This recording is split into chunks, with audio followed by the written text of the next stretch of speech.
Hair thinning can happen for so many reasons. Whether it's stress or hormones or anything, at Nutrafol we've learned that real change starts below the surface.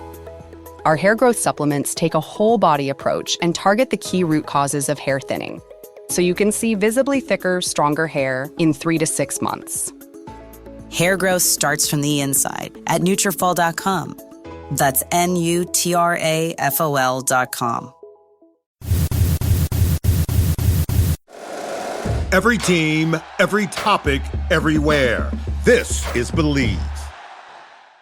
BetOnline continues to be your number one source for all your basketball wagering needs, including pro and college hoops throughout the year.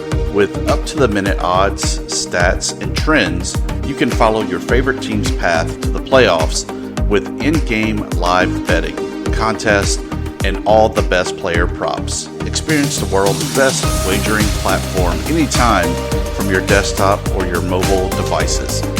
Head over to BetOnline today to become part of the team, and remember to use the promo code BELIEVE, BLEAV, for your 50% welcome bonus on your first deposit. BetOnline, the game starts here. This is FunBelt Commissioner Keith Gill, and I listen to the FunBelt Podcast. This is the FunBelt Podcast, part of the Believe Network. Hosts the Dusty Thibodeaux of Warhawk Report, Jeremy Harper of Howlraiser, and Shane Mettlen of the Daily News Record. I think it's potentially a very good week for the Sun Belt. But I'm just kind of going off on a random rant. It's just frustrating. It's back for another edition of FunBelt Podcast. To no one's surprise, App State captured the men's title. Maybe it was a little bit of a shocker on the women's side. Not really. Marshall able to go, 19-1 to capture the women's side. They were ninth in the preseason poll.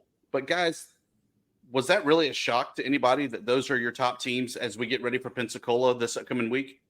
Well, the men, it was predicted that JMU would be first and Appalachian State would finish second. It flip-flopped. Everything after that was kind of surprise. I mean, ODU was picked to finish third. They didn't get to finish third. They finished dead last. Arkansas State and Troy were picked to finish 8th and 9th, respectively. They ended up 3rd and 4th. So it's really hard to predict the Sun Belt. Tibbs. I mean, it's the entropy. It's the magic of the Sun Belt. It's almost impossible to predict. Shane, with your two Russians there, I mean, James Madison didn't finish where we expected them to. Any surprises there as you get ready for Pensacola? I think, like you said, Marshall wasn't picked to finish as high as they did on the women's side. The fact that they ran through with only one loss, I think, is a surprise. Yeah. I know this is necessarily a surprise after we saw the first half of conference play. I think we kind of knew where everybody was, where everybody stood, but yeah, I think that's probably the biggest surprise is how quickly Marshall got adapted to their new system on the women's side. Well, no, the interesting thing about that though is JMU finishes with the exact same record they had to get to the number 1 seed last year. So that shows you just how good Marshall has been. Because usually, 3, 4, 5 losses is enough to be contending for a championship. And consistency is key. I blame Neil Hurl with the hair bun. I think he did something different this year, and that's why they kind of slipped down a little bit. But guys, regardless what we think about the Sun Belt Conference, we have Ryan McGee from ESPN, the worldwide leader in sports. Wow. To tell us from the outside looking in what's going to happen in Pensacola for the Sun Belt Conference. Ryan, welcome in. It's a shit show as always, but we love to do it on a weekly basis. Tell us, what do you see happening out of the Sun Belt for the men's and women's basketball tournament? Do you think it's Marshall and App that just kind of breeze through the tournament, or is there someone else that you have your eye on? Well, I was texting with my boy Joe Lenardi, the bracketologist, right? And at least on the men's side. And so this is the time. I always joke with Joe. Joe is literally one of the nicest people on planet Earth, and I always joke with Joe because I don't hear from him. Once the tournament starts, the NCAA tournament starts, you don't hear from Joe. Like he vanishes. His job is done. And then you don't hear from them again until right around the 1st of January. And all of a sudden, our inboxes at ESPN just become full. And it's like, you got this, strength coach at so-and-so got fired, or, NIL, whatever. And then there's 14 emails from Joe. And every night he emails while I'm asleep. And every morning I get up and I look at it to see what he says. And yeah, I'm looking at it now. And this was on Saturday night as all the games were wrapping up. And it was, he has his last 4 buys, last 4 in, first 4 out, next 4 out. And there's set James Madison in the next 4 out. So on the men's side. So yeah, it's this is why, and I love the Sun Belt because I grew up in the Southern Conference. My dad worked at Furman when I was in high school. I graduated high school in Greenville, South Carolina, before Greenville was cool. Now it's awesome. Tiger Woods lives there. When I lived there, everybody couldn't get out of there to hell fast enough. But now, so that's why I love watching Sun Belt basketball, because I went to so many Southern Conference tournaments in Asheville, and it was App State, and it was Marshall, and and it was usually my beloved Furman Paladins being knocked out in the first game of the tournament. But that's why I love watching the conference. But yeah, it would appear on the men's side that that JMU is the team that everyone's going to keep an eye on, because they're the ones that could backdoor this thing. How many wins do you think it takes for them to get that second bid the first time ever in Sun Belt Conference? Do they have to go all the way to maybe fall in that championship game, or is one game enough? I think that history has shown us it would behoove them to make it to the championship game, and I don't know that there's any reason to think that they won't. But if a perfect case scenario for the Sun Belt is that App State and JMU make it to the finals, and obviously someone's going to get someone's going to get the bid, and then someone has a chance to get that. And it's to me, it's why it's fascinating. It's why all this talk about expanding the tournament to 150 teams, or whatever, is crazy, because this is the one time a year where the world is watching Sun Belt basketball, right? This is the time of year when people, when they're watching conferences that they probably never even heard of on the West Coast, but they're watching these teams with a chance to play their way in. And it's not just the team that wins the tournament, they get the automatic bid. It's also the team like a JMU that makes a run. So yeah, that's a really long way of saying, I believe you get to the finals and you'll be okay. If you don't get to the finals, then you're going to have to get a lot of help from some of these other teams that I'm sitting here looking at on Joe's bubble. So, Ryan, you talk about needing help, get on the bubble. There, JMU, for instance, sitting somewhere in the 50s for net. I always thought that in order to get a at-large bid, that to even have a shot, you needed to be in the low 40s just to have a shot. Yeah. Is that true? Is that just a gut feeling on my part, or do you feel like it's the same thing? It's a gut feeling, but it's a well-educated gut feeling. Like, right there you go. And my first name, my actual first name is Jeremy, by the way. So good job. Well done. I don't know why my parents decided to go by my middle name, but they did. A lot of long first days of school. But when you go by your middle name, if somebody calls house for Jeremy, then I know they don't know me, right? I'm like, oh, he's dead, and hang up. But anyway, I don't need a reverse mortgage. I'm good. But yeah, no, I think you're right, and I think that. And I don't know that that's necessarily fair, but the reality is that you are dealing with a committee who knows a lot about basketball. But if they're being honest with you, they've paid attention to certain teams and certain conferences and this week. And so, when you have that 40 something sitting next to your name, it helps. When you get into the 50s and the 60s, you've given them an excuse to just say, oh no, they're ranked too low. You guys know I cover college baseball. And, all the mathematical formulas that go into it. In the end, all of that exists for no reason other than to justify when you don't pick a team. And so I think, yes, being in the 40s, you're good. Anything lower than that, you're going to have to thrill America on national television in your conference tournament.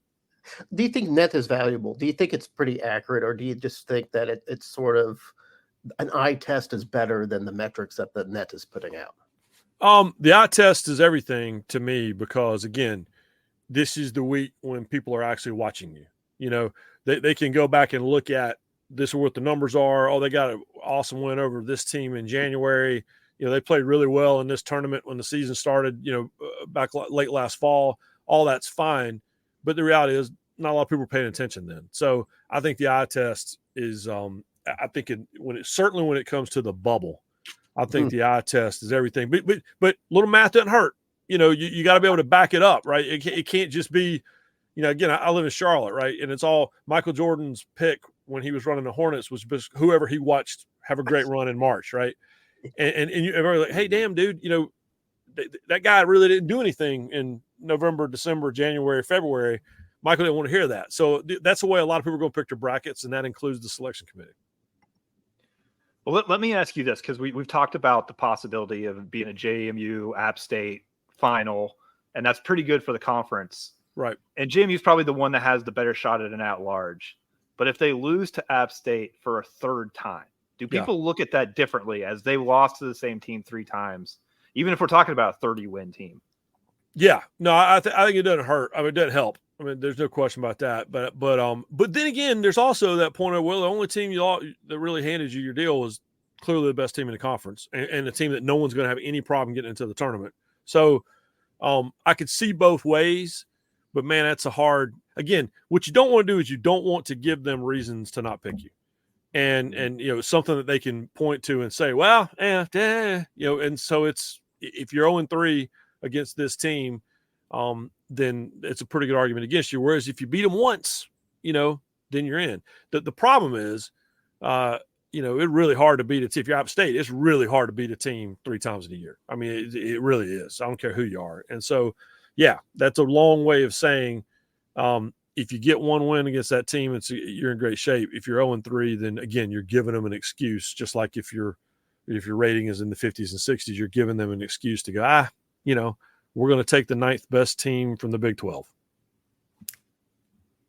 So, yeah, Commissioner Keith Gill is a guy that's on the selection committee. Yeah. Is that something that can really help or hurt? Because, I mean, I think it's one thing when you've seen Greg Sankey on that selection committee before.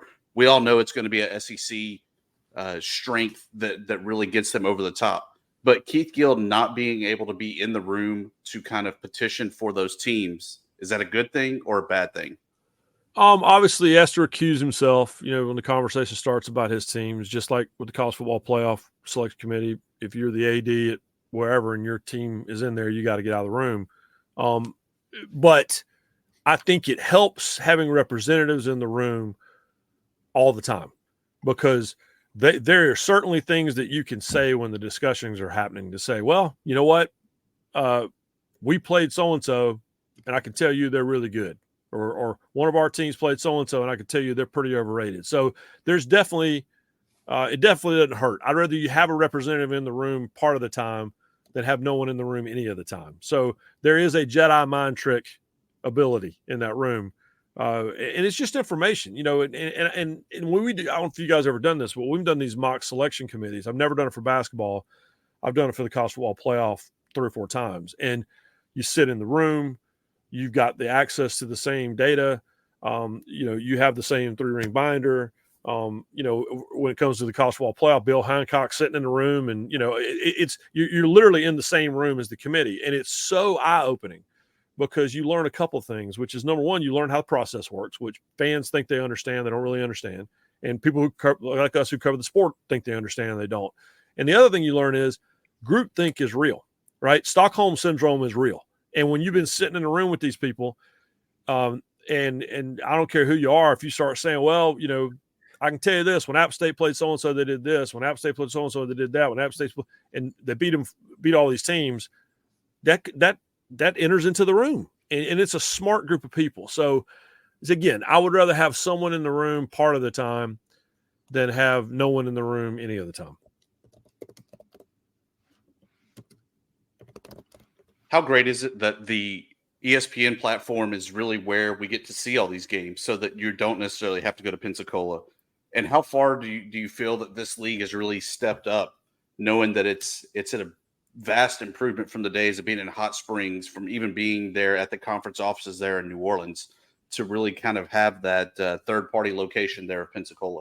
It's great. And again, I grew up going to mid-major conference tournaments. As a kid, my dad was a college administrator and worked in Division II, what we used to call 1AA FCS schools. And so these are the tournaments I grew up going to, and I've attended so many and attended. I'm kind of a sicko. So I've attended a lot, just bought tickets. And I've also attended, I went out to Vegas one year and went to 4 different conference tournaments in 10 days in the same city. And because apparently I don't like being married, but it was great.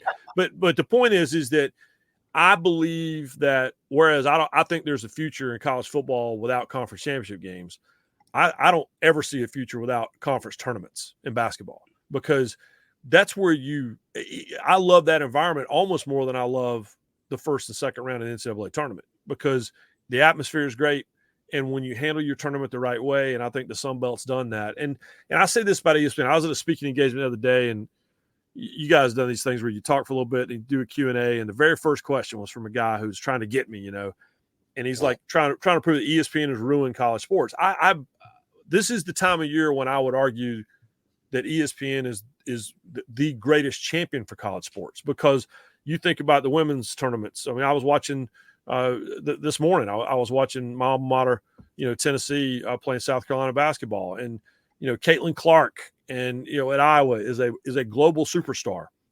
Gymnasts and baseball players and softball players, and now to me this is where the marriage of ESPN. And I'm not just saying this because I've worked there my whole life. I would believe this if it didn't work there.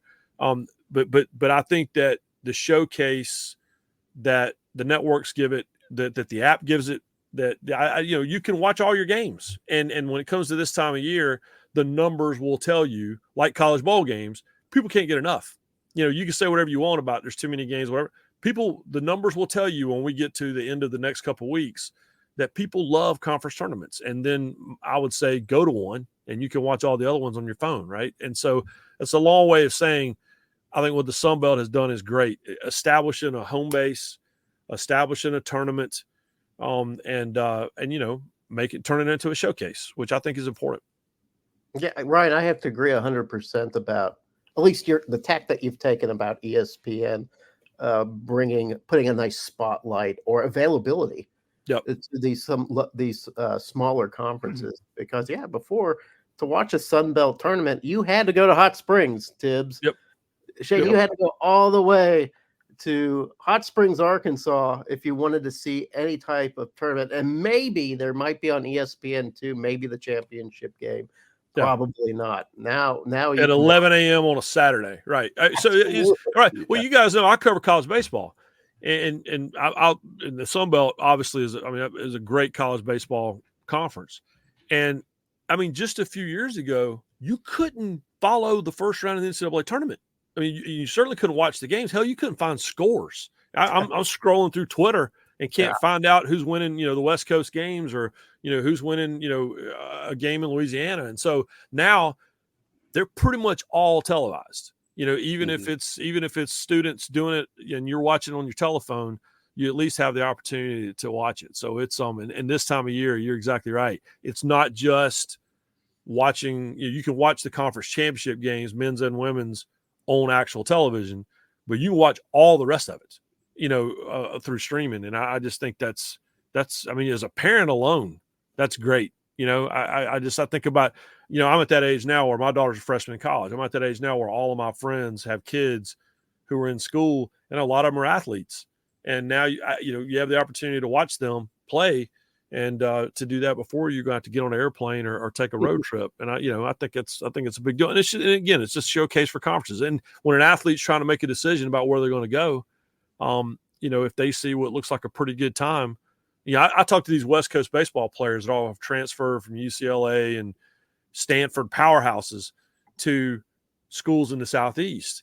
And at first blush, you think that's about NIL. No, it's not. What it's about is they got back to their dorm room and they were watching games in the Sun Belt and in the SEC and in the ACC, and they're seeing 6,000 people at a Friday night game, and they just played, in a top 25 matchup at UCLA with 300 people there. It's a recruiting tool, and I think that benefits everybody. And that certainly includes the Sun Belt. Yeah, I also really like that they've play a week earlier than a lot of schools. Yeah, I love that. They get the championship Monday to themselves, basically. And I love it. I love it. I think it's smart. So the Sun Belt's never had a national title in baseball. We were a rain delay away from being able to claim the one that Coastal Carolina had. Yeah. Most people think they were in the league. They were not just yet. It was actually the following day where they actually officially joined the league. What a weird night. That was the weirdest night of all time. We had a rain out without a rain out. And we had two. I was in the press box that night. We had two conference commissioners, and both were claiming Coastal. And if we got to midnight, then that was. And I remember walking back to the hotel that night, and there wasn't a cloud in the sky, and we'd had a rain delay to move. Anyhow, that was one of the all-time weirdest nights. But then the next day is one of the greatest days I ever covered out there. For sure. Do you think that we've kind of bypassed the days where a mid-major program like one in the Sun Belt can win a national title?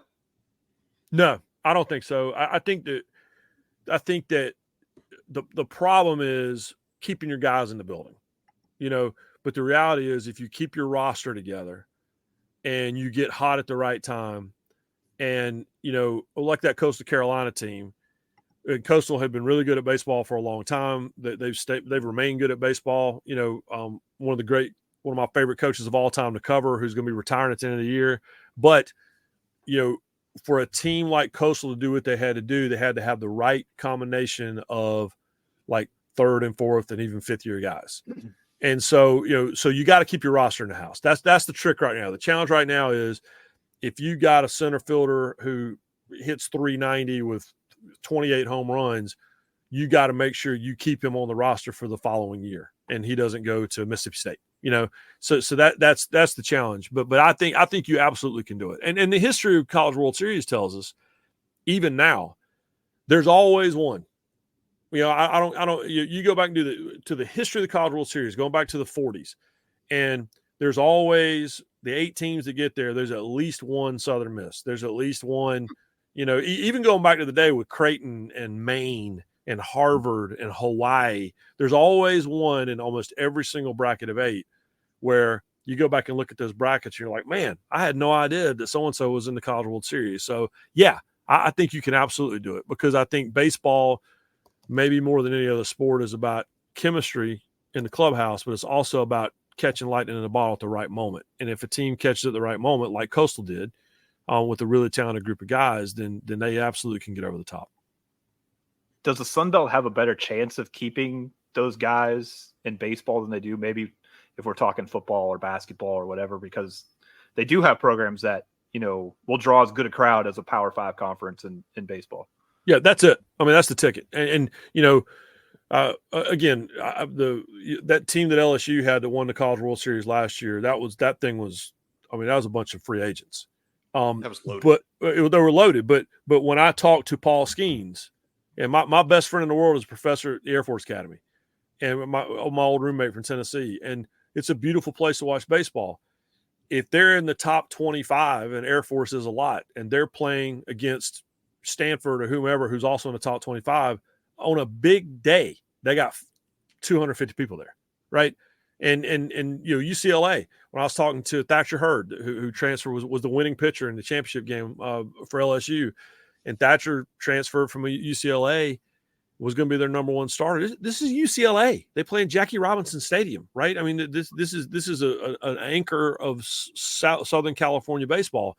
And Thatcher Hurd told me, yeah, he got NIL money. He gave it all away to charity, by the way. But he told me, he said he would watch television. That's who I was referring to earlier. He'd go back to his dorm and watch TV on a Friday night, and even on a midweek game when LSU's hosting, ULM or whoever, there's 7,000 people there. So yeah, I believe that the Sun Belt has an advantage because of where they're located, and they also do a great job of the ballparks are great and the coaches are great guys, and so I think if there's going to be a mid-major that's going to keep hanging in there in college baseball and crashing the party of the SEC and the ACC and all that, I think it's always going to be the Sun Belt. So in this day and age of NIL, is it time to revisit the college baseball 3-year rule? Yeah. No, I think it's fair. I just I want to revisit all those rules, right? I mean, we love college basketball. We're talking about college basketball, but the one and done thing, I mean, completely gutted the game as far as I'm concerned. Mm-hmm. Caitlin Clark's a superstar because people know who she is because she's been in school for 3 years. And the men's side, you just don't really have that anymore. And so it's and if you do, you got a kid at Tennessee who's one of the greatest players I ever had to go have him for a year because he played at 2 other schools before he got there. And so it's just we're still rooting for laundry, right? We always have been. But yes, I believe it's time to revisit the 3-year rule. Why not? And the trick on that is you got to get Major League Baseball and college baseball to cooperate. The good news is they've done a lot more of that. I mean, we've seen it with the draft, having the draft in Omaha and moving it off the College World Series week. We've seen that cooperation more and more over the years. So yeah, I'm all for that. So one of the things we've all been a part of that was the agony. Yes. And I think that we had 4-letter words that weren't just RYAN when referring to you in the past. You're the creator, the voter, the extraordinaire of the ESPN bottom 10. Yeah. How did that kind of come about? And how great is it also that here recently the Sunbelt has not really been a part of that illustrious poll? Yeah. All right. So I appreciate you guys. When you asked me to come on, I was like, is this an ambush? Like, am I being set up right now? So I appreciate the fact that it's been so pleasant. But so I did not create the bottom 10. The bottom 10 was created. And if you read the bottom 10 in the intro, I write, we always say with apologies to a couple people. And we always say to Steve Harvey. That is not Steve Harvey from Family Feud and the Sun. That's Steve Harvey that was a West Coast writer, was a West Coast college sports writer forever. He's retired now, living on a beach somewhere. But he used to just do a syndicated like bottom 10. And back in the day when I was a kid growing up in North Carolina, on a couple back pages of the paper, and it's got all the box scores and the cross country meet scores. There'd be sometimes in the paper be like the bottom 10, and Steve Harvey would do that. And so he retired years ago. ESPN started doing it. We had a couple different editors, writers did it. I took it over, I think 12 years ago. And as my wife will tell you, I take it entirely too seriously. Now, that being said, the process is Captain Morgan and I write it on Sunday night, and you guys know the deal. So you bust your butt, right? You work on some big enterprise investigative story, and like you travel the world and you work with outside the lines and E60 and 30 for 30, and you work on these things and no one reads it. And then I spend an hour drunk on Sunday night writing the bottom 10, and it's the most traffic, anything I ever write. But the best part of the bottom 10, and this is why the Sunbelt has been so great. The best part of the bottom 10 is, I mentioned I sent my daughter off to college last year. That's what it feels like when a team is awful and you've been writing about them and quite frankly have run out of things to write about them after 7, 8, 9 years, when all of a sudden they turn the corner and they're going to bowl games every year. It's the greatest. Like, it's the great. I feel like I have graduated college. I think when I took it over, my first bottom 10 champion was Georgia State. And to the point, and I would write Georgia State, not Southern, Georgia Southern, not State, whatever. And to the point that at the end of the year, Georgia State sent me a care package, with a T-shirt that said Georgia State, not Southern. And now they go to bowl games every year, and it's the greatest. Like, I feel like I've sent my kids off to school. It's that's what it is. That's totally what it is. But the good news, so it's never mean-spirited. It's not supposed to be. We never write kids' names. Like, there's never a player's name. We might say the punter did this or whatever, but we don't. We try to have fun with it. But when a team is no longer, when UTSA had a chance to go undefeated, and now all they do is go to bowl games every year, last 3 years in a row. I feel like I'm a part of that. I feel like it's my school, right? That did it. So yes, I love watching teams leave the bottom 10. And the good news for the Sunbelt is the MAC just has it cornered right now. So I feel like it's going to be like that way for a while. So we'll see. So does that add fuel to the weirdo, sicko conversation that happened where we should have the irrelevant bowl. The two worst teams. Yeah. I 1 and 2 in the bottom 10 should duke it out for who is the worst team in college football. Yeah. 100%. I'm all for it. And it's funny because every now and then somebody will post, I think we should do so-and-so have it. I'm like, yeah, I came up with this a really long time ago. So yeah, can you imagine? I mean, just why not? I mean, everybody complains about there being too many bowl games anyway, which by the way, I don't agree with. Yeah. I'm at the Myrtle Beach Bowl. By the way, y'all talking to the spokesperson, Myrtle Beach Bowl. That's how much I love Myrtle Beach Bowl. And so I grew up, my dad was a college football referee. So I grew up going to bowl games, and the most fun we ever had was going to, mid-level, lower level bowl games. When dad would get the Rose Bowl, he wasn't any fun because that's like a business trip.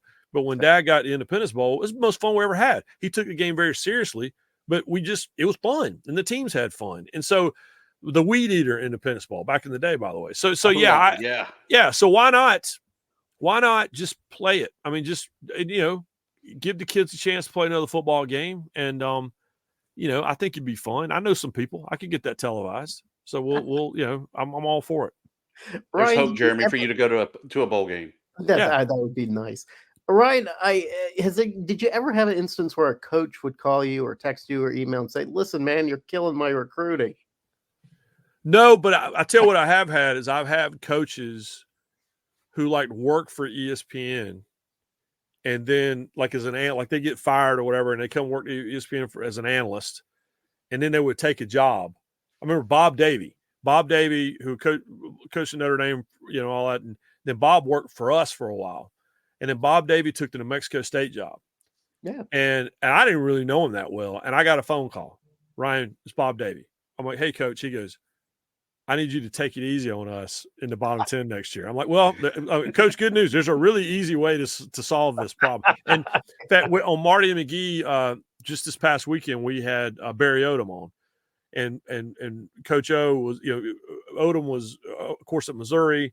He was at Arkansas as a defensive coordinator, and then he took the UNLV job. And I would write UNLV, and it would be lowercase letters except the L was uppercase. That's how I would refer to them. And Nice. But they were awful. They won the bottom 10 championship, I think, 3 years ago. And Barry won 9 games and took them to a bowl game. First time I've been to a bowl game in more than a decade. So yeah, coaches like to get – the best part is we do the coveted fifth spot.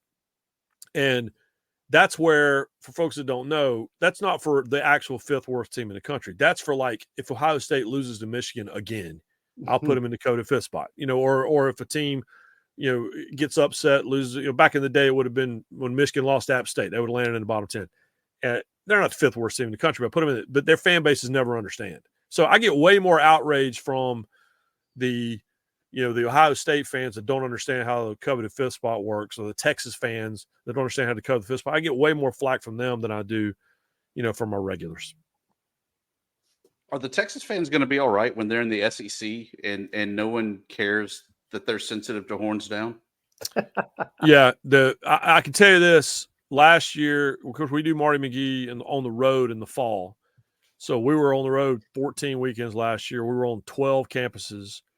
And I can tell you, everyone has practiced up. Everyone's ready to go. They got it down. So yeah, and no one's going to care. They've made it worse. It's like I've told my daughter this. Don't if you have a zit on your face, don't walk around pointing at it, because then everybody's going to stare at it. If you're Texas, you've drawn so much attention to horns down. People know about it now that didn't even know about it 2 years ago. It's because you're whining about it all the time. So yes, no one in the conference is going to care. What I'm looking forward to is, you guys know this, people in the SEC live in a very insulated world. Like when I went to Tennessee, my freshman year at Tennessee, we played UCLA in the Rose Bowl week 2. And I remember I just going, whatever, man, that's easy. I'm like, no, it's not easy. They got Tommy Maddox. They got Charles Arbuckle. They're really, really good. Terry Donahue's a coach, Hall of Famer. And they're like, nah, they're not in the SEC. I'm like, that's when I learned, they don't watch football outside of their bubble. And so I'm really excited for Tennessee fans to experience Texas and to experience Oklahoma. I think Norman's one of the most amazing places in the world to watch a college football game. And it's one of the smartest crowds you'll ever sit with. And then I'm excited for Oklahoma and Texas to experience, the SEC. And so Texas got a little taste of Alabama. Oklahoma was at Tennessee a couple of years ago. But the big shocker for me growing up on Tobacco Road was when I moved into the SEC as a college student, I remember we played like Mississippi State. I remember calling home and going, "Is it like this every weekend?" I haven't even heard of Mississippi State. These guys are fighting in the stands and everything else. So yeah, that's why the Sun Belt's awesome, because you guys all wrote a column about it last year about owning the regionalism, right? I mean, owning these rivalries that I grew up with in the Southern Conference. Marshall and App State and Georgia Southern and all the fact that they all are playing again. James Madison, the fact they're all playing again and they have history and they genuinely do not like each other. I love it. That's why it's awesome. I think that's all we have for you, Ryan. The way too early quick prediction. How do you see 24 shaking out in the Sun Belt? Who's your favorite early on, knowing that you have no idea who's good and who's bad? Yeah. But we'll hold you to it. Yeah, well, it's just, and part of what I love about the conference too, though, is the fact that you come to me 2 years ago and tell me Troy's going to win 11 games in 23. I'm going to tell you, put down whatever it is you've been drinking, and they did it. And so that's why I love it, is because there's movement, But I mean, listen, there's no reason to think that James Madison's not going to be really good again. And now playing with a chip on their shoulder. Last year I write these essays for College Game Day.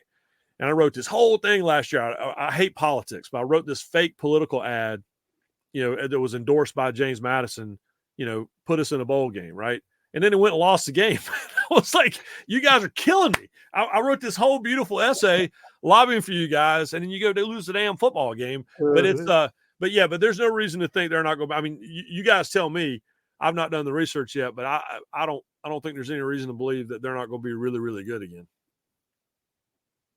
I think they should early be. favorite. Go ahead, Shane. They should be good again. App's going to be good. I don't know. I mean, it'll be a different look for JMU this year. With probably won't throw the ball as much as they have been. Well, and App's weird. I live in North Carolina. I've got an entire branch of my family that went to App State. My dad got his master's there when I was little. I grew up in Boone when I was a kid in the summertime.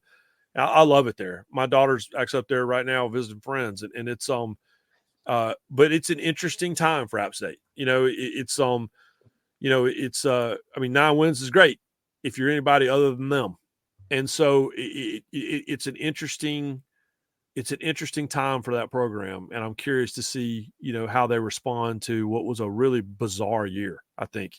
And obviously I'm close to it just because of bloodlines and being in North Carolina, but it's I'm always to me, with the greatest respect to everyone else, the profile of the Sun Belt nationally hinges on App State. It does. That's the program that I think people know of outside of, kind of the hardcore Sun Belt fans. And so I'm really curious to see with App State, where they are and where they're headed, because, again, 9 wins is great for everyone else, but it's never going to satisfy those people up there. Certainly not going to satisfy my uncle who won't wear me out,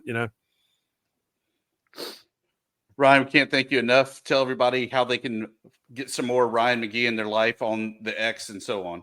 Yeah, well, it's at ESPN McGee on Instagram and on the X, Twitter, whatever we're calling it. I think I have a TikTok account, but I never look at it because I don't want I don't want the Chinese government to look at my phone, right? That's what they're telling me is happening now. But no, and obviously Marty McGee every Saturday morning, 6 a.m. Central, 7 a.m. Eastern on ESPN Radio on the SEC Network, and we've had a lot of Sunbelt people on our show, and people think we're just going to sit there and talk about Alabama football for 3 hours, and we don't even really talk about sports. So everybody tune in, and you can yell at me about having your team in the bottom 10.